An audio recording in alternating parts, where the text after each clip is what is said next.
मराठा आणि ओबीसीचा जो वाद आहे तो दुर्दैवी आहे. कोणाच्याही ताटातलं काढून कुणालाही देऊ नये ही शिवसेनेची भूमिका आहे. मागासले पण सर्व समाजामध्ये आज आहे. याला कारण नरेंद्र मोदींची धोरणं, मग शेती संदर्भात आर्थिक धोरणं, उद्योगासंदर्भातली धोरणं, रोजगारासंदर्भातली धोरणं. मोदी सरकार गेल्या 10 वर्षामध्ये पूर्णपणे अपयशी ठरल्यामुळे या देशातले सर्व समाज हे आरक्षणासाठी रस्त्यावर उतरलेले आहेत. तसे महाराष्ट्रामधलं आपल्याला चित्र आपण पाहतोय, तसं गुजरातमध्ये आहे, तसं राजस्थानमध्ये आहे, तसं हरियाणामध्ये आहे. प्रत्येक समाजाला आरक्षण हवं आहे. नोकरीमध्ये राखीव जागा हव्या, शिक्षणात राखीव जागा हव्या. याचं कारण नरेंद्र मोदींचं अपयशी नेतृत्व, करंट नेतृत्व.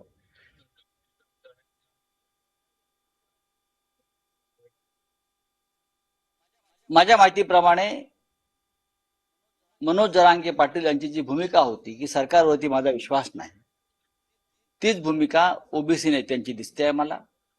पण तरीही सरकारने प्रयत्न सोडू नयेत. पण मी पुन्हा पुन्हा सांगतो की सगळ्यांना सामावून घेऊन शिष्टमंडळामध्ये उपोषणकर्त्यांशी चर्चा व्हायला हवी.